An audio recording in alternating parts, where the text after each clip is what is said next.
Savais-tu que l'hypothyroïdie d'Hashimoto pouvait provoquer des troubles de la fertilité chez la femme, mais également chez l'homme? L'hypothyroïdie, malheureusement, provoque une chute drastique de la progestérone.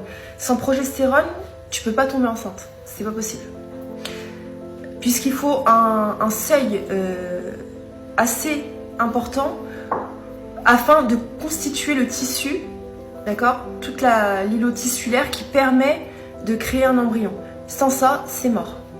Ensuite, lorsque tu souffres d'hypothyroïdie d'Hashimoto, malheureusement, il y a un effet de mimétisme entre donc l'ovule, donc l'embryon, d'accord, et les anticorps donc qui attaquent ton système immunitaire qui attaque ta thyroïde. Et en fait, il y a un effet de mimétisme, et donc en fait, tes anticorps pensent que ton embryon c'est un corps étranger, et en fait il va attaquer l'embryon, et c'est pour ça qu'il y a de nombreuses fausses couches lorsque tu souffres d'hypothyroïdie d'Hashimoto.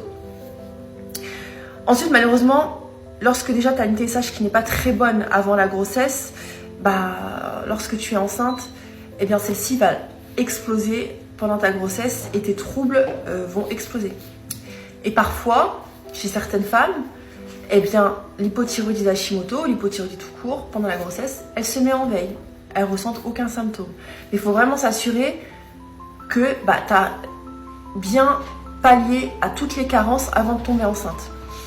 Ensuite, pour les hommes, l'hypothyroïdie, malheureusement,